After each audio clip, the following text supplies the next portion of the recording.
1,25,00,000 ಒಂದು ಚೆಕ್ಕೆ ವಿದೇಶಕ್ಕೆ ಹೋಗ್ತಿತ್ತು, ಕ್ಯಾನ್ಸರ್ ಡ್ರಗ್ ಅಂತ. ಈ ಕಳ್ಳಸಾಗಾಣಿಕೆ ಏನೋ ಇದಿದ್ರೆ ಮ್ಯಾಪ್ಗಳು ಸಹಿತ ನನಗೆ ಮೆಸೇಜ್ ಬರ್ತದೆ.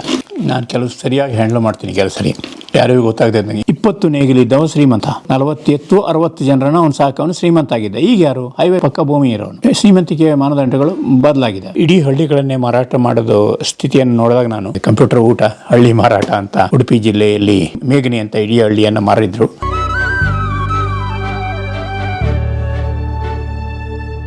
ಸೊ ಅದರಲ್ಲಿ ಈ ದೇಶದ ತುಂಬ ಸಾಮಾನ್ಯರ ಕಥೆಗಳು, ವಿಶೇಷ ಕಥೆಗಳೆಲ್ಲ ಇದಾವೆ ಅದರಲ್ಲಿ. ಯಾರೆಲ್ಲ ಹೇಗೆ ಹೋರಾಟ ಮಾಡಿದರು, ಜೈಲಿನ ಕಥೆಗಳು, ಇಂಗ್ಲೆಂಡ್ ಪಾರ್ಲಿಮೆಂಟ್ ಇವರು ಇಲ್ಲಿ ವಿಸಿಟ್ ಮಾಡ್ತಾರೆ, ಇಲ್ಲಿ ಮಹಿಳೆಯರು ಹೇಗೆ ಹೋರಾಟ ಮಾಡ್ತಾರೆ ಅಂತ ಸಿರ್ಸಿಗೆ ಬರ್ತಾರೆ. ಇಂಗ್ಲೆಂಡ್ ಪಾರ್ಲಿಮೆಂಟ್ ವಿರೋಧ ಪಕ್ಷದ ಇವರು SW ಮ್ಯಾಟರ್ಸ್ ಅಂತ ಬಂದು ಇಲ್ಲಿ ನೋಡಿ ಸಿರ್ಸಿಯ ಹೋರಾಟದ ಬಗ್ಗೆ ಪುಸ್ತಕ ಬರೀತಾರೆ. ಅದು ಬ್ಯಾನ್ ಆಗುತ್ತೆ. ಆ ಪುಸ್ತಕ ಇವತ್ತು ಯಾರ ಕೈಲಿಲ್ಲ. ಇಲ್ಲಿ ಹೋರಾಟವನ್ನು ಇಂಗ್ಲೆಂಡ್ ಪಾರ್ಲಿಮೆಂಟಿನ ವಿರೋಧ ಪಕ್ಷದ ನಾಯಕ ಬಂದು ಓಡಾಡಿ ಪುಸ್ತಕ ಬರೀತಾನೆ, ಅದು ಬ್ಯಾನ್ ಆಗುತ್ತೆ. ಹುಡುಕಬೇಕಾದ್ದು ತುಂಬ ಇದೆ. ಇದೆಲ್ಲ ಪುಸ್ತಕ ಆಗಿದೆಯಾ? ಪುಸ್ತಕ ಕೆಲವು ಇದರಲ್ಲಿ ಬಂದಿದೆ. ಆ ಥರ ನನ್ನ ಲೇಖನಗಳು ತುಂಬ ಇದೆ. ನಾಟಕ ಮಾಡಿದ್ದೀವಿ, ಇದೆಲ್ಲ ಆಗಿದೆ. ಇದರಲ್ಲಿ ಡಿಜಿಟಲ್ ಆಗಿದೆ. ಅದೇ ಇದು ಸ್ವಾತಂತ್ರ್ಯಕ್ಕೆ 50 ವರ್ಷ ಆಗುವಾಗ ಒಂದು ಕಿರಾಣಿ ಅಂಗಡಿಯಲ್ಲಿ ಶೇಂಗಾ ಕಟ್ಟಕ್ಕೆ ಯಾರೋ ಕೊಟ್ಟ ಇದನ್ನು ನನಗೆ ಕುತೂಹಲದ ಆಸಕ್ತರು, ನೋಡು ನಿಂಗೆ ಬೇಕಾಗಿದ್ದೇನೋ ಇದೆ, ಹೋಗಿ ನೋಡು, ನಾನು ನಿಂಗೆ ಅಲ್ಲಿ ತೆಗೆದಿಲ್ಲಿ ಕೇಳಿದ್ದೀನಿ ಅಂತ ನನ್ನ ಮೇಷ್ಟ್ರೊಬ್ಬರು ಇಟ್ಟರು. ನಾನು ಹೋಗಿ ಅಲ್ಲಿ ತಂದ್ಕೊಂಡೆ. SG ಭಟ್ ಮತ್ತು SV ಹೆಗ್ಡೆ ಅಂತ ನನ್ನ ಶಿಕ್ಷಕರವರು, ನನ್ನ ಕಲಿಸಿದವರು, ನಿಂಗೆ ಬೇಕಾಗಿದ್ದೆ ಅಂತ. ಹಾಗಾಗಿ ಎಷ್ಟೋ ಇಂಥ ದಾಖಲೆಗಳಿದೆಯಲ್ಲ, ಅದು ಬರ್ತಾ ಇರ್ತದೆ. ಈಗ ಇತ್ತೀಚೆಗೆ 1870ರಿಂದ ಏನು ಇಲ್ಲೆಲ್ಲ ಹೋರಾಟ ನಡೀತಲ್ಲ, ಜಂಗಲ್ಲು ವಿರಾಟ, ಈ ವನ್ಯಜೀವಿಗೆ ಸಂಬಂಧಪಟ್ಟ ಹೋರಾಟ ನಡೀತು. ಕೃಷಿಗೆ ಹಾನಿ, ಬೆಳೆ ಹಾನಿ ಆಗ್ತಾ ಇತ್ತಲ್ಲ 1870 ಬ್ರಿಟಿಷ್ ಕಾಲದಲ್ಲೇ. 1870ರ ಕಾಲ. ಆ ದಾಖಲೆಗಳನ್ನು ಯಾರೋ ತಂದು ಕೊಟ್ಟರು. ಅಂದರೆ ಈ ಥರದ್ದು ಕೊಡ್ತಾರೆ. ಅಂದರೆ ಆಸಕ್ತಿ ಇದೆ ಅಂತಂದ್ರೆ ಕೊಡೋರು ತುಂಬ ಜನ ಇದ್ದಾರೆ. ಅಂದರೆ ಈ ಕಾಡುಗಳು ಮತ್ತು ಕಾಡಿನ ಸುತ್ತ ಇರೋ ಜನರ ಮತ್ತು ಕೃಷಿಯ ಈ ಒಡನಾಟ, ಪ್ರಾಣಿಗಳಿಂದ ಆಗೋ ಮಾನವ ಪ್ರಾಣಿ ಸಂಘರ್ಷ, ಇದು ಬ್ರಿಟಿಷ್ ಕಾಲದಲ್ಲೂ ಇದೆ. ತುಂಬ ಇದೆ. ಆಗಲ್ಲ ಯಾತಕ್ಕಾಯ್ತು. ಈ ಮುಂಬೈ ಕಾಯ್ದೆ ಕೌನ್ಸಿಲ್ನಲ್ಲಿ ಮೌಂಟ್ ಫೋರ್ಡ್ ಅಂತ ಒಬ್ಬ ಅಧಿಕಾರಿ ಕಾಡು ಹಂದಿ ಬಗ್ಗೆ ಭಾಷಣ ಮಾಡಿದ್ದಾರೆ. ಎಷ್ಟು 10 ಪೇಜ್ ಪ್ರೆಸ್ ನೋಟ್ ಇದೆ ಮುಂಬೈ ಪಾರ್ಲಿಮೆಂಟಲ್ಲಿ, ಸಂಸತ್ತಲ್ಲಿ. ಹೌದು, 1919ರಲ್ಲಿ ಹಂದಿ ಹಾವಳಿ ಬಗ್ಗೆ ಭಾಷಣ ಮಾಡಿದ್ದಾರೆ. ಎಲ್ಲದು ಇದಿದೆ. ಅಂದರೆ ಅದರ ದಾಖಲೆಗಳಿದ್ದಾವೆ. ಅಂದರೆ ಆ ಥರದ್ದು ಪ್ರೆಸ್ ನೋಟ್ಗಳು ಇದೆಲ್ಲ ಇದೆ. ನನ್ನ ಕುತೂಹಲಕ್ಕಾಗಿ ನಾನು ಆಗಾಗ ಓದ್ತಾ ಇರ್ತೀನಿ. ಸೊ ಈ ನಿಮ್ಮ ಕೃಷಿ ಚಟುವಟಿಕೆ, ಪರಿಸರದ ಕೆಲಸ, ಬೇರೆ ಬೇರೆ ಭಾಷಣಗಳು, ಲೆಕ್ಚರ್ಗಳ ಮಧ್ಯೆ ಓದುವ ಅಧ್ಯಯನ ಇದ್ದೇ ಇರುತ್ತೆ. ಒಂದು ವಿಷಯದ ಮೇಲೆ ನಾನು ಡಿಸ್ಟರ್ಬ್ ಆಗೋದಿಲ್ಲ. ನಾನು ಮಧ್ಯದಲ್ಲಿ ಏನೋ ಅಂತ ಕೇಳಿದ್ರೆ ಅದಕ್ಕೆ ಹೋಗೋದಿಲ್ಲ. ಉದಾಹರಣೆಗೆ ಕಳೆದ 1 ವರ್ಷಕ್ಕೂ ಹೆಚ್ಚು ಕಾಲದಿಂದ ಅಡಿಕೆ ಯಾಕೆ ಬಂತು, ಅದರ ಹಿನ್ನೆಲೆ ಏನು, ನಮ್ಮ ಎಲ್ಲ ಅಡಿಕೆ ಬೆಳಿತೀವಲ್ಲ ಅದ್ರ ಹಿನ್ನೆಲೆ ಅಭ್ಯಾಸ ಮಾಡ್ತಾ ಇದ್ದೀನಿ. ಅಂದರೆ ಅದೊಂದೇ ವಿಷಯ ನಮ್ಮದು. ಅದಕ್ಕೆ ಬಗ್ಗೆ ಇರೋ ಶಾಸನಗಳು, ಅಲ್ಲಿರೋ ದಾಖಲೆಗಳು, ಆ ವಿಚಾರಗಳನ್ನು ಅಭ್ಯಾಸ ಮಾಡ್ತಾ ಇದ್ದೀನಿ. ಅಂದರೆ ಒಂದು ವಿಷಯದ ಮೇಲೆ ಹೋಗ್ತೀನಿ ನಾನು. ನನಗೆ ಏನು ಸಂಬಂಧಪಟ್ಟ ದಾಖಲೆಗಳು ಇದೆಲ್ಲ ಸಂಗ್ರಹ ಆಗ್ತದೆ. ಅಡಿಕೆ ನಮ್ದ, ಭಾರತದ ಅಥವಾ ಹೊರಗಿಂದ ಬಂದ? ಬೇರೆ ಕಡೆಯಿಂದ ಬಂದು ಮಲೇಷಿಯಾ ಮೂಲದಿಂದ ಬಂದಿರೋದು. ಆದರೆ ಅದು ಯಾವಾಗ ಬಂತು, ಹೆಂಗೆ ಬಂತು? ಈ ಕರ್ನಾಟಕದಲ್ಲಿ ನೋಡಿ, ಅಡಿಕೆ ಎಸ್ಪೆಷಲಿ ಮಲೆನಾಡು ಮತ್ತು ಅರೆ ಮಲೆನಾಡು ಭಾಗಗಳಲ್ಲಿ ಅಡಿಕೆ ಅಂತ ತುಂಬ ವಾಣಿಜ್ಯ ಬೆಳೆ, ಅನೇಕರನ್ನು ಸಮೃದ್ಧವಾಗಿಸಿರುವಂಥ ಬೆಳೆ. ಹೇಗೆ ಬಂತು ಸರ್ ಇಲ್ಲಿ ಅದು? ಇಲ್ಲ, ನಾನು ಇನ್ನೂ ಸಾಕಷ್ಟು ಅಧ್ಯಯನದ ಕೆಲಸ ನಡೀತಾ ಇದೆ. ನಾನು ಇದೇ ಪೂರ್ವದಲ್ಲಿ ಹೇಳೋದು ಇದೆ. ಅಟ್ಲೀಸ್ಟ್ ಎಷ್ಟು ವರ್ಷ ಆಯಿತು ಅಡಿಕೆ ನಮ್ಮಲ್ಲಿ ನೆಟ್ಟು? ಅಲ್ಲ, ಅಡಿಕೆ 7-8ನೇ ಶತಮಾನದಿಂದ ಇದೆ. 7-8ನೇ ಶತಮಾನದಲ್ಲಿ ಇದೆ. ಬಾದಾಮಿಯಿಂದ ಕುಂತಳ ದೇಶ ಅಂತ ಹೇಳ್ತೀವಲ್ಲ, ಅಲ್ಲಿ ಕ್ಯಾಸ್ನೂರ್ ಅಂತ ಅಲ್ಲಿ ಫಸ್ಟ್ ಶುರುವಾಯಿತು ಅಂತ ದಾಖಲೆ ಇದೆ. ಅದಕ್ಕೇನು ಇದಿಲ್ಲ, ಮಾತಿದೆ. ಬಟ್ ಬಳ್ಳಾರಿಯಲ್ಲಿ, ನಿಮ್ಮ ಗದಗದ ಹೊಸೂರು ಅಥವಾ ಧಾರವಾಡ ಈ ಪ್ರದೇಶದಲ್ಲಿ ಅಡಿಕೆ ತೋಟಗಳು ಇದ್ದ ಬಗ್ಗೆ ಶಾಸನಗಳು, ಬೇರೆ ಬೇರೆ ದಾಖಲೆಗಳೆಲ್ಲ ಇದೆ. ಬಯಲುಸೀಮೆಯಲ್ಲಿ, ಉತ್ತರ ಕರ್ನಾಟಕದ ಬಯಲುಸೀಮೆಗಳಲ್ಲಿ, ಯಾಕಂದ್ರೆ ಅದು ಮಲೆನಾಡು ಬೆಳೆ ಅಂತ ನಾವು ಅಂದ್ಕೊಂಡಿದ್ದೀವಿ. ಅದು ಬೇರೆ ಕಡೆ ಎಲ್ಲ ಇತ್ತು. ಈಗ ಮತ್ತೆ ವಾಪಸ್ಸಲ್ಲಿ ಹೋಗಿದೆ. ನೀವು ಚಾಳುಕ್ಯರ ಅರಸನಿಗೆ ಪೂಗವರ್ಮ ಅಂತ ಬಿರುದು ಕೊಟ್ಟಿದ್ದೀವಿ. ಅಂದರೆ ಪೂಗ ಅಂದರೆ ಅಡಿಕೆಗೆ 106 ಹೆಸರಿದೆ. ಅದ್ರಲ್ಲಿ ಪೂಗ ಅನ್ನೋದು ಒಂದು ಹೆಸರು. ಯಾರು? ಬಾದಾಮಿ ಚಾಲುಕ್ಯರು, ಇಮ್ಮಡಿ ಪುಲಿಕೇಶಿ ಡೈನಾಸ್ಟಿ. ಹೌದು, ಉತ್ತರ ಕರ್ನಾಟಕದಲ್ಲಿ ಇತ್ತು. ಎಲ್ಲ ಕಡೆ ಇತ್ತು, ಅಡಿಕೆ ಇತ್ತು. ಅಂದರೆ ಅದರ ವಾಣಿಜ್ಯಿಕ ರೂಪಗಳು, ಸುಣ್ಣ ಯಾವಾಗ ಬಂತು, ತಂಬಾಕು ಯಾವಾಗ ಬಂತು, ತಾಂಬೂಲ ಯಾವಾಗ ಬಂತು, ಹೀಗೆಲ್ಲ ಹುಡುಕ್ತಾ ಹೋಗ್ಬೇಕಲ್ಲ. ಅದೊಂದು ಕುತೂಹಲ ಸಬ್ಜೆಕ್ಟ್. ವಾಣಿಜ್ಯ ವ್ಯವಹಾರಗಳು ಹೇಗೆ ಬಂತು, ಮೊದಲ ಹಡಗು ಬ್ರಿಟಿಷರು ಯಾವಾಗ ತದಡಿಗೆ ತಂದರು, ತದಡಿ ಆ ವ್ಯಾಪಾರಿಗಳ ತಂಡ ಯಾವಾಗ ಬಂತು, ಆ ವ್ಯಾಪಾರಿಗಳು ಸಿರ್ಸಿಗೆ ಬಂದು ಏನು ಮಾಡಿದ್ರು, ಆ ವ್ಯಾಪಾರಿಗಳು ಈಗೇನಾಗಿದ್ದಾರೆ, ಇದೆಲ್ಲ ನೋಡ್ಬೇಕು. ನನಗೆ ಗುರ್ಜರ್ ಅಂತ ಬರ್ತಾರೆ ಗುಜರಾತಿಂದ, ಅವರನ್ನು ಮಾತಾಡ್ಸಿ ಬಂದೆ. ಈಗಲೂ ಒಂದು ಕುಟುಂಬ ಇದೆ ಕುಮಟಾದಲ್ಲಿ. ಅಂದರೆ ನಾನು ಹುಡ್ಕೊಂಡು ಹೋಗ್ತೀನಿ ಅವ್ರನ್ನ. ಅಂದರೆ ತದಡಿ ಬಂದರಿಗೆ ಹಾಂ, ಅವರು ಅಲ್ಲಿ ಬಂದವರು ಸಿರ್ಸಿ ಅಡಿಕೆ ವ್ಯಾಪಾರ ಖರೀದಿ ಬರ್ತಾರೆ. ಹಾಗಾಗಿ ನಮ್ಮ ಅಡಿಕೆ ಪೂರ್ತಿ ಬಾಂಬೆಗೆ ಹೋಗುತ್ತೆ. ಇವತ್ತಿಗೂ ಮುಂಬೈ ಮಾರ್ಕೆಟ್ಗೆ ಹೋಗ್ತದೆ ಸಿರ್ಸಿದು. ಆ ಕಡೆ ಮಡ್ರಾಸಿಗೆ ಹೋಗುತ್ತೆ. ನಿಮ್ಮ ತರೀಕೆರೆ ಎಲ್ಲ ಟ್ರೈನ್ ಬಂತಲ್ಲ ಅಲ್ಲಿ ಟ್ರೈನಿಂದ ಆ ಕಡೆ ಹೋಯಿತು. ಟ್ರೈನ್ ಬಂದ ಮೇಲೆ ಆ ವ್ಯಾಪಾರದ ಸ್ವರೂಪಗಳು ಬದಲಾಯಿತು. ಎತ್ತಿನ ಮೇಲೆ ಇದ್ದಾಗ ವ್ಯಾಪಾರ ಸ್ವರೂಪ ಬೇರೆ ಇತ್ತು. ಮೊದಲು ಮರಾಠಿ ವ್ಯಾಪಾರಿಗಳು ಬರ್ತಾಯಿದ್ರು, ಬಣಜಿಗರು ಅಂತ ಬರ್ತಾಯಿದ್ರು. ಆಮೇಲೆ ಮೇಮನ್ಸು ಮತ್ತು ಗುರ್ಜರ್ಗಳು ಬಂದರು, ಮುಸ್ಲಿಂ ಮತ್ತು ಇವರು ಜೈನ್ ವ್ಯಾಪಾರಿಗಳ ತಂಡ ಬಂತು. ಅವ್ರು ಬಂದ ನಂತರ ಹೀಗೆ ಆಯಿತು. ಆಮೇಲೆ ಹಾವೇರಿ ಟ್ರೈನ್ ಬಂತು, ಆಗ ಮತ್ತೆ ಇದಾಯಿತು. ಚಕಡಿ ಗಾಡಿ ಬಂತು, ವ್ಯಾಪಾರದ ಇದಾಯಿತು. 400-500 ಎತ್ತಿನ ಗಾಡಿಗಳಲ್ಲಿ ಕರಾವಳಿ ಎತ್ತಿನ ಅಡಿಕೆ ಸಾಗಿಸುವಂಥ ಪದ್ಧತಿ ಇತ್ತು. ರಸ್ತೆಗಳು ಸುಧಾರಣೆ ಆಯಿತು, ಕೃಷಿಯ ವಿಧಾನ ಬದಲಾಯಿತು. ಅದು ಹಿಸ್ಟ್ರಿ ತುಂಬ ಇದೆ ಅಡಿಕೆದು. ಅದು ಗ್ರೇಟ್ ಸರ್. ಬುಕಾನಿನ್ಗೆ ಬರೋದಾಯಿತು ಅಂತಂದರೆ ಬುಕಾನಿನ್ ಇನ್ನಷ್ಟು ವಿವರ ಹೇಳಿ ಸರ್. ಬುಕಾನನ್ ಅವನೇನು ಸರ್ವೆ ಮಾಡ್ತಾನಲ್ಲ, ಅವ್ನು ಕೊಟ್ಟ ವರದಿಯನ್ನು ಇಟ್ಕೊಂಡು ನಾನು ಮರುಪಯಣ ಮಾಡಿರೋದು. ಅವ್ನು ಬ್ರಿಟಿಷರಿಗಾಗಿ ಮಾಡ್ಕೊಂಡಿರೋದು. ಬ್ರಿಟಿಷರು ವ್ಯಾಪಾರದ ಮೂಲ. ಹೌದು, ಅವಾಗ ಮಾಡ್ಕೊಂಡು. ಆದರೆ ಅದು ಒರಿಜಿನಲ್ ರೆಕಾರ್ಡ್, ಕ್ಷೇತ್ರವನ್ನು ಓಡಾಡಿ ಬರೆದಿಟ್ಟ ದಾಖಲೆಗಳು ಅಂತ ಹೇಳ್ತೀವಲ್ಲ ನಾವು. ಅಂದರೆ we can believe it as very authentic. ಹೌದು. ಅವನು ಯಾಕೆ ಇದು ಕೇಳಿದ್ರೆ, ಅವನು ಒಂದು ಕಡೆ ಬರೀತಾನೆ, ಮಿರ್ಜಾನ್ ಅಂತ ಹೋದಾಗ ಅಡಿಕೆಯನ್ನು ಬಾಯ್ಲ್ ಮಾಡ್ತಾರೆ, ಬೇಯಿಸ್ತಾರಲ್ಲ, ಕೆಂಪು ಅಡಿಕೆ ಮಾಡುವಾಗ ಬೆಂದಿದ್ದು ಹೇಗೆ ಗೊತ್ತಾಗುತ್ತೆ, ಅಡಿಕೆ ಬೆಂದಿದೆ ಅಂತ ಹೇಗೆ ಗೊತ್ತಾಗುತ್ತೆ ಅಂತ ಕೇಳ್ತಾನೆ. ಅದಕ್ಕೆ ಅವನು ಬರೀತಾನೆ, ಅಡಿಕೆ ಬೆಂದಾಗ ಅದರ ಕಣ್ಣು ಅಂಶ ಹೊರಗಡೆ ಬರುತ್ತೆ ಅಂತ. ಕಣ್ಣು ಅಂತಿರುತ್ತೆ, ಅಡಿಕೆ ಕಣ್ಣು ಇರುತ್ತಲ್ಲ, ಅದು ಬೆಂದಾಗ ಹೊರಗಡೆ ಬರುತ್ತೆ ಅಂತ ಬರೀತಾನೆ ಅವನು. ಅಷ್ಟು ಸಣ್ಣ ಸಂಗತಿಯನ್ನು ಇವತ್ತು ಕೇಳಿದ್ರೆ ನಮ್ಮ ಜನರಿಗೆ ಗೊತ್ತಿರಲಿಕ್ಕಿಲ್ಲ, ಅಷ್ಟು ಸೂಕ್ಷ್ಮವಾಗಿ ಬರೀತಾನೆ.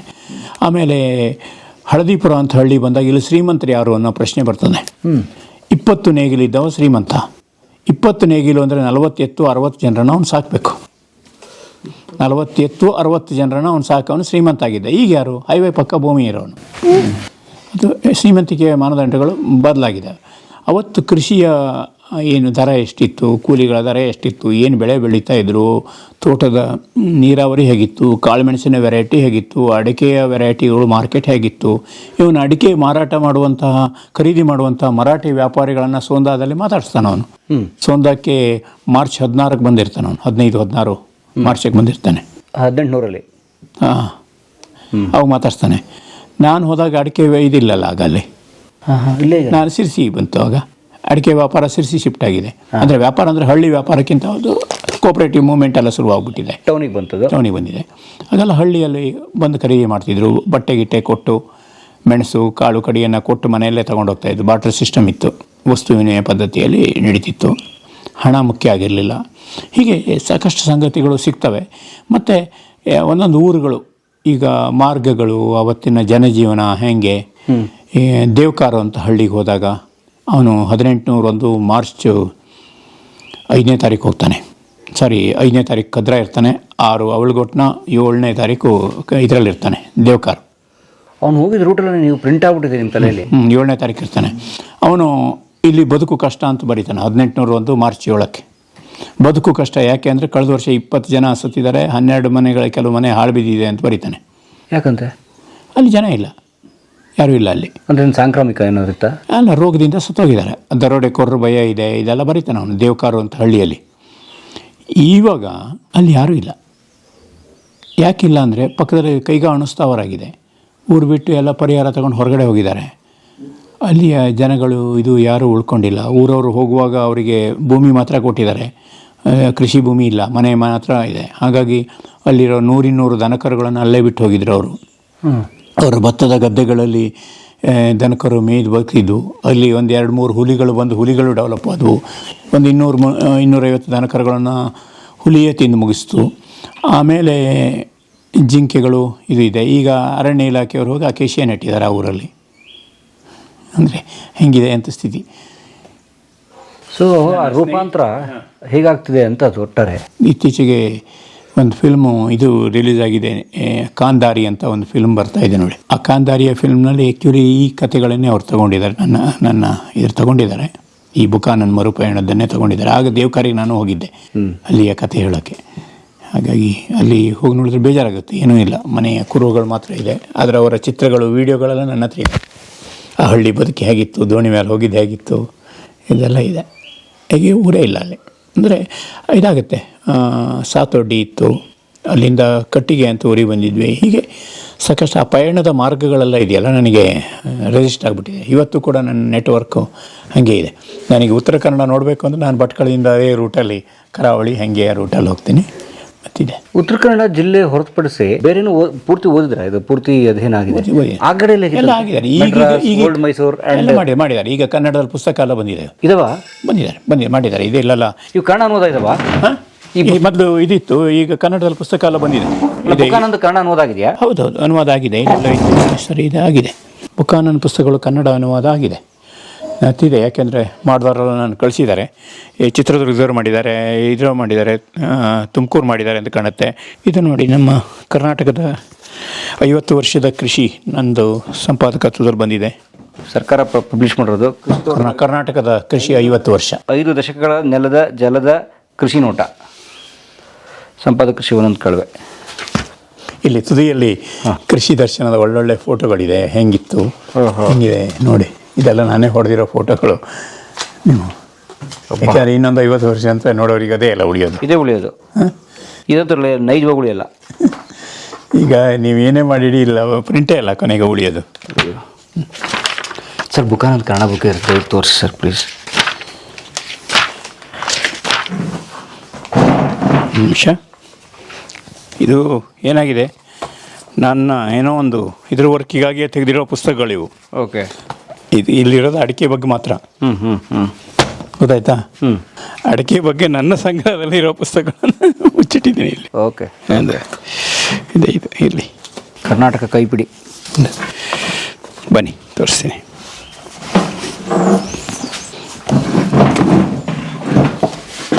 ಇದು ನಮ್ಮ ಉತ್ತರ ಕನ್ನಡದ ಜಿಲ್ಲೆಯಲ್ಲಿ ಬುಕಾನನ್ ಓಡಾಡಿದ ಏನಿದೆ ಅದನ್ನು ಕನ್ನಡದಲ್ಲಿ ಅನುವಾದ ಮಾಡಿದ್ದಾರೆ. ವಾಸುದೇವ್ ಶಾನಭಾಗ್ ಅಂತ ಅವರು. ಇವರು ಈ ಪುಸ್ತಕವನ್ನು ನನಗೆ ಅರ್ಪಣೆ ಮಾಡಿದ್ದಾರೆ. ಅಂದರೆ ಇದನ್ನು ಫಸ್ಟು ಅಂದರೆ ಇದರ ರಿವಿಸಿಟ್ ಮಾಡಿದ್ದು ನಾನೇ ಅಲ್ಲ, ಹಾಗಾಗಿ ಕೊಟ್ಟಿದ್ದಾರೆ. ಆಮೇಲೆ ಶೈಲಜಾ ಅವರು ಇದನ್ನು ಕುವೆಂಪು ಭಾಷಾ ಭಾರತಿಯಿಂದ ಇದರ ಅಧ್ಯಯನ ಮಾಡಿದ್ದಾರೆ. ಇದು ಏನು ಅನುವಾದ ಮಾಡಿದ್ದಾರೆ. ಇಲ್ಲೂ ವಿವರಗಳಿದ್ದಾವೆ. ಇದು ನೋಡಿ, ಇದು ಇದೆ.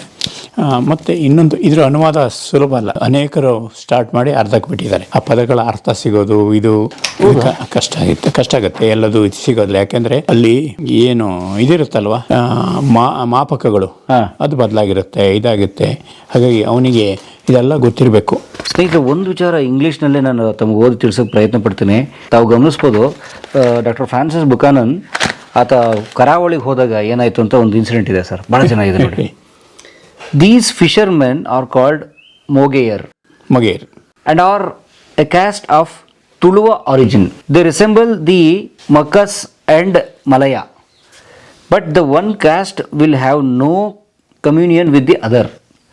The Mogayer are boatmen, fishermen, porters and palanquin bearers. All of this caste can eat and intermarry together. They pretend to be Shudras of a pure descent, which is rather doubtful, and assume a superiority over the Hale Paikas, one of the most common castes of cultivation in Tuluva. But they acknowledge themselves greatly inferior to the Bunts. ನೋಡಿ, ಅಂದರೆ ಮೊಗೇಯರ್ ಅಥವಾ ಮೀನುಗಾರರು ಅವರು ತಮ್ಮನ್ನು ತಾವು inferior ಅಂದರೆ ಕೀಳು, ನಾವು ಬಂಟ್ರಿಗಿಂತಲೂ ಅಂದರೆ ಶೆಟ್ಟಿ ಕಮ್ಯುನಿಟಿ ಏನಿದೆಯಲ್ಲ ಕರಾವಳಿ, ಅವ್ರಿಗಿಂತಲೂ ಕೀಳು ಅಂತ ಕರ್ಕೋತಾರೆ ಅಂತ ಅನ್ನೋದನ್ನ ಆತ 200 ವರ್ಷದಿಂದ ದಾಖಲಿಸ್ಬಿಟ್ಟಿದ್ದೆ. ನಾನು ಇವತ್ತಿಗಂತೂ ಇರೋ ಬದಲಾಗಿಲ್ಲ ನೋಡಿ. ಅಲ್ಲ, ಅಲ್ಲಿ ಅವನ ಕೆಲವು ಅಭಿಪ್ರಾಯಗಳೆಲ್ಲ ಇದಿರುತ್ತೆ, ಆದರೆ ಅವನ ತಿಳುವಳಿಕೆ ಇದೊಳಗೆ. ಆದರೆ ನಾನು ಹೇಳೋದು, ಅವನ ಕೃಷಿ ಮತ್ತು ಕಾಡಿನ ವಿಚಾರ ಇದೆಯಲ್ಲ, ಅದನ್ನು ಹೆಚ್ಚು ರೆಫರೆನ್ಸ್ ತಗೊಂಡಿರ್ತೀನಿ.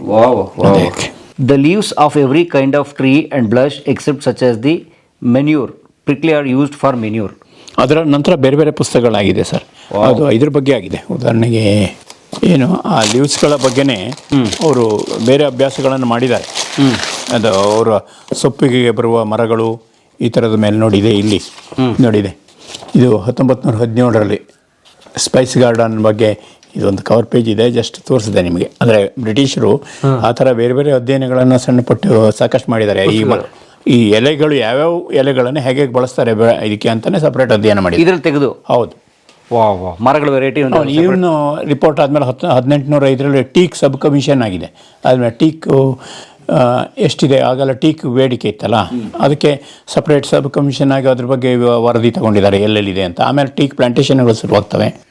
ಟೀಕ್ ಪ್ಲಾಂಟೇಷನ್ ಶುರುವಾದ್ಮೇಲೆ ನಮ್ಮ ಅರಣ್ಯ ಕಡಿದು ಟೀಕ್ ಹಚ್ಚುವ ಇದು ಶುರುವಾಗ್ತದೆ. ಯಾಕೆಂದರೆ ನೆಡುತೋಪುಗಳು ಶುರು. ಹೌದು, ನೆಡುತೋಪೆಲ್ಲ ಶುರು ಮಾಡಿದ್ದವರೇ, ಕಾಡು ಕಡಿದು.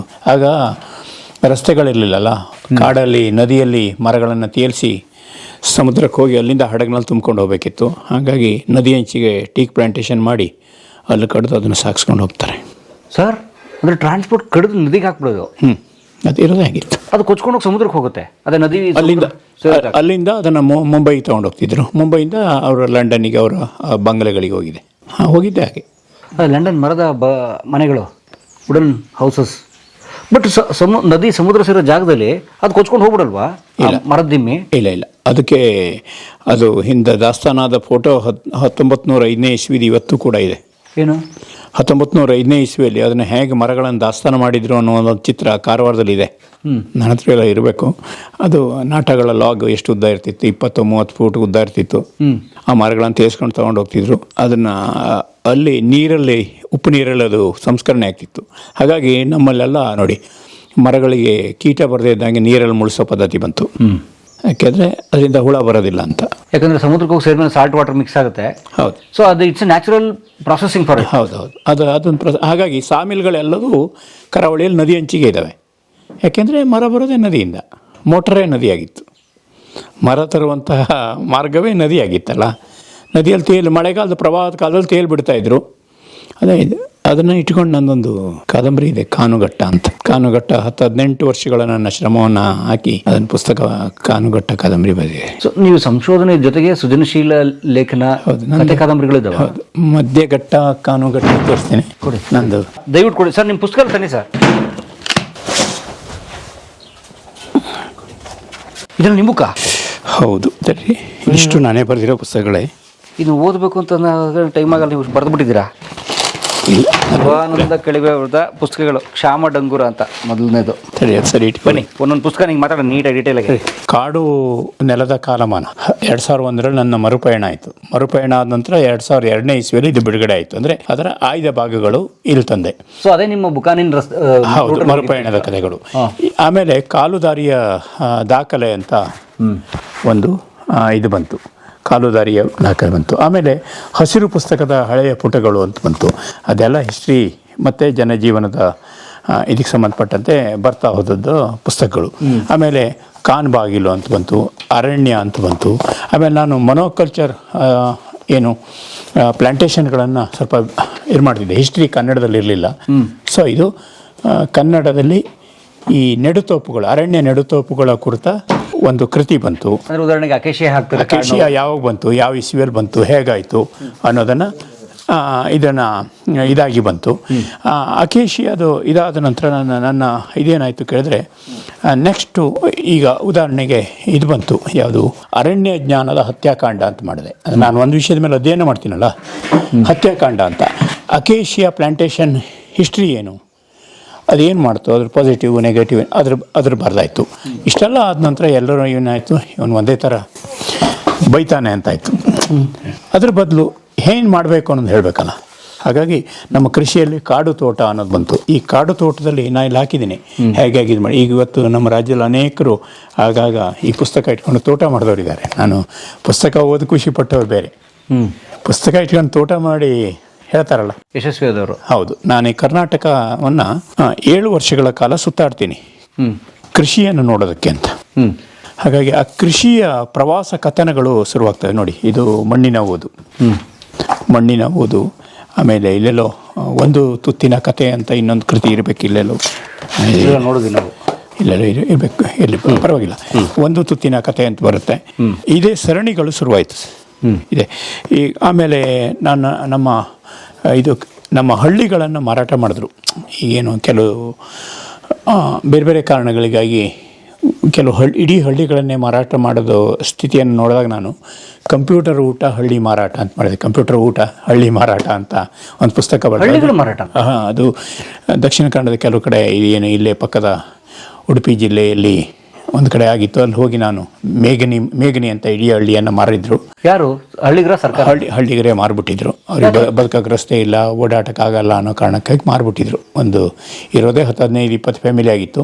ಅವ್ರು ಅದನ್ನು ಮಾರಿದ್ರು. ಆಗ ಊರನ್ನು ನೋಡಿಕೊಂಡು ನಿಮ್ಮ ಹತ್ರ ಹಣ ಇಟ್ಕೊಳ್ಳೋಕ್ಕಾಗಲ್ಲ, ಹಳ್ಳಿ ಇಟ್ಕೋಬೇಕಿತ್ತು ಅನ್ನೋ ಕಾರಣಕ್ಕಾಗಿ ಅಲ್ಲಿ ಹೋಗಿದ್ದೆ ನಾನು. ಅಷ್ಟೊತ್ತಿ ಮಾರಾಟ ಆಗಿತ್ತು. ಬಟ್ ದಾಖಲೆ ಮಾಡಿದೆ. ಈಗ ಪಾಪ ಅವರು ಏನೂ ಇಲ್ಲ, ಹಂಗೆ ಇದ್ದಾರೆ ಅಲ್ಲಿ. ಒಂದು ಆ ಥರದ್ದು ಎಷ್ಟೋ ಸಂಗತಿಗಳಿದ್ದಾವೆ. ಯಾರಿಗೆ ಮಾರಿದ್ರು ಅದನ್ನ? ಅದು ಯಾರೋ ಖರೀದಿ ಮಾಡಿದವ್ರು ಇರ್ತಾರೆ. ಇದು ಕಾರ್ಪೊರೇಟಾ, ಇಂಡಿವಿಜುವಲ್ಸಾ? ಇಂಡಿವಿಜುವಲ್ಸ್ ಯಾರು. ಇದು ಇನ್ನೊಂದು ನಮಗೆ ಬರಗಾಲ ಬಂತು, ನಿಮ್ಗೆ ಗೊತ್ತಿದೆ. 2016-17 ಕರ್ನಾಟಕದಲ್ಲಿ ತೀವ್ರ ಬರ. ಆ ಬರಗಾಲ ಬಂದಾಗ ಬರಗಾಲದ ಪ್ರದೇಶಗಳಲ್ಲಿ ಗುಲ್ಬರ್ಗ, ರಾಯಚೂರು, ಬೀದರು, ಗದಗು ಹೀಗೆ ಎಲ್ಲ ಬರಪೀಡಿತ ಪ್ರದೇಶಗಳನ್ನು ವೀಕ್ಷಣೆ ಮಾಡಿ ಬರೆದ ಪುಸ್ತಕ ಇದು. ಬರದ ಕಥೆಗಳು. ಓಕೆ, ಇದಕ್ಕೆ ಸರಿ ಚಾ ಕೊಟ್ಕೊಳ್ಳಿ. ಇದು ನೋಡಿ, ಒಂದು ತುತ್ತಿನ ಕತೆ. ಅದು ಕೃಷಿ ಪ್ರವಾಸ ಸರಣಿಯ ಭಾಗಗಳಿವು. Okay okay. ನನಗೆ ಈ ಕಳ್ಳ ಸಾಗಾಣಿಕೆ ಏನೋ ಇದ್ರೆ ಮ್ಯಾಪ್ಗಳು ಸಹಿತ ನನಗೆ ಮೆಸೇಜ್ ಬರ್ತದೆ. ನಾನು ಕೆಲವು ಸರಿಯಾಗಿ ಹ್ಯಾಂಡಲ್ ಮಾಡ್ತೀನಿ ಕೆಲಸ ಸರಿ. ಹೆಂಗೆ ಅಂದರೆ ಯಾರಿಗೂ ಗೊತ್ತಾಗ್ತದೆ ನನಗೆ. ಇವನ್ ಅಲ್ಲೇ ಕೆಲಸ ಮಾಡುವ ಹಿರಿಯ ಅಧಿಕಾರಿಗಳಿಗೂ ಗೊತ್ತಾಗಬಾರ್ದು. ಹಾಗೆ ಆಗಲ್ಲೊಂದು 1,25,00,000 ಒಂದು ಚೆಕ್ಕೆ ವಿದೇಶಕ್ಕೆ ಹೋಗ್ತಿತ್ತು, ಕ್ಯಾನ್ಸರ್ ಡ್ರಗ್ ಅಂತ. ಅದನ್ನು ರೈಡ್ ಆಗಿದೆ. ಅದೇ ಏನು ಇಲ್ಲಿಗಲ್ಲ ಹಂಗೆ ಹೋಗೋದು ಇಲ್ಲಿಗಲ್ಲ? ಕಾಡಿಂದು ಸಸ್ಯ, ಕಾಡಿಂದು. It's smuggling basically. ಅವ್ರು ಬೆಳೆದಲ್ಲ. ಸರ್, ಪ್ರತಿಯೊಂದು ತಾಲೂಕು, ಪ್ರತಿಯೊಂದು ಸ್ಥಳಗಳಲ್ಲಿ ವೈಯಕ್ತಿಕ ಮಾಹಿತಿಗಾರರು ಇದ್ದೇ ಇರ್ತಾರೆ. ನೆಟ್ವರ್ಕ್ ಎಷ್ಟು ಇಲ್ಲ, ನೆಟ್ವರ್ಕ್ ಇದೆ. ಈಗ ನಿಮ್ಮ ಗದಗದಲ್ಲಿ ಏನು ನಡೀತಾ ಇದೆ, ರಾಯಚೂರಲ್ಲಿ ಏನಾಗ್ತಾಯಿದೆ, ಬಾಂಡ್ರಾವಿಯಲ್ಲಿ ಏನಾಗ್ತಾಯಿದೆ, ತುಮಕೂರಲ್ಲಿ ಏನಾಗ್ತದೆ, ಕೋಲಾರ ಏನಾಗ್ತದೆ ಹೇಳ್ಬೋದು. ಇಲ್ಲಿ ತುಂಗಭದ್ರಾ ಬೆಲ್ಟು ಅಥವಾ ಕೃಷ್ಣ ಬೆಲ್ಟ್ ಇವೆಲ್ಲ ಏನು ಇದಾವಲ್ಲ ಸರ್, ಅಲ್ಲಿ ಹರಿತಿರುವ ನೀರು ಮತ್ತೆ ಜಲಾನಯನ ಪ್ರದೇಶ ಇದೆಯಲ್ಲ, ಆ ಭೂಮಿಗಳಲ್ಲಿ ಸ್ಥಳೀಯರು ಕೃಷಿ ಮಾಡ್ತಾ ಇಲ್ಲ, ಹೊರಗಡೆ ಆಂಧ್ರ ಇತ್ಯಾದಿಯವರು ಬಂದು ಅದನ್ನು ಲೀಸ್ಗೆ ಹಾಕೊಂಡಿರ್ತಾರೆ. ಏನು ಸರ್ ಅದು ಆ್ಯಕ್ಚುಲಿ ಒಟ್ಟಾರೆ ವಿಷಯ? ಅವ್ರದ್ದು ಸುತ್ತೋಲೆಗಳು ಕೂಡ ಇದೆ, ಅಂದರೆ ಅದನ್ನು ಮಾಡಬಾರ್ದು ಅಂತ. ಅದರ ಹಿಂದೆ ಇದೇ ಥರದ ನಿರ್ಧಾರ ಆದಾಗ ಒಂದು 2001-2 ಅಂತ ಕಾಣುತ್ತೆ, ಒಂದು ಆರ್ಡರ್ ಕೂಡ ಹಾಕಿದ್ದಾರೆ. ಕೃಷ್ಣಾದಲ್ಲಿ ಅದಾಗಿದೆ. ಸರ್ಕಾರದ ಕರ್ನಾಟಕ ಸರ್ಕಾರದ ಆರ್ಡರ್ ಇದೆ. ನೀರೆಲ್ಲ ಹಾಕಿದ್ದೀನಿ ನಾನು. ಆಮೇಲೆ ಮಡಿಕೇರಿ ಕಡೆ ಕೇರಳದವ್ರು ಬಂದಿದ್ದಾರೆ. ಎಲ್ಲ ಕಡೆ ಹಾಗೆ, ಎಲ್ಲ ಕಡೆ ಬಂದಿದ್ದಾರೆ. ಗಂಗಾವತಿ ಸೈಡ್ ಆಂಧ್ರದವ್ರು ಬಂದಿದ್ದಾರೆ. ಸ್ಥಳೀಯರು ಎಲ್ಲೋದ್ರು ಅದೇ ಗೊತ್ತಾಗಿಲ್ಲ. ಇಲ್ಲ, ವಯಸ್ಸೇ ಹೋಗ್ತಾರೆ. ಅದು ಕ್ರಿಯೆಗಳು ಹೇಗಿದೆ, ಬರೀ ಆಂಧ್ರನೇ? ರಾಯಚೂರು ಗಂಗಾವತಿ ಅವರೇ ರಾಜ್ಯಗಳು ಬಂದಿರುತ್ತೆ, ಆಂಧ್ರದವ್ರು ಬಂದಿದ್ದಾರೆ. ಮಡಿಕೇರಿ ಸುತ್ತ ಎಲ್ಲ ಕೇರಳದವ್ರು ಒಳಗೆ ಬಂದಿದ್ದಾರೆ. ತೋಟ ಇದಕ್ಕೆ ಬಂದಿರ್ತಾರೆ ವರ್ಕಿಗೆ. ಅಲ್ಲ ಸರ್, ನಮ್ಮಲ್ಲಿ ನಿರುದ್ಯೋಗ ಸರ್ ಖರೀದಿ ಮಾಡಿದ್ದಾರೆ. ಅಲ್ಲ, ಇಲ್ಲಿ ಲೀಸ್ಗೆ ಖರೀದಿ ತಗೊಂಡಿಲ್ಲ.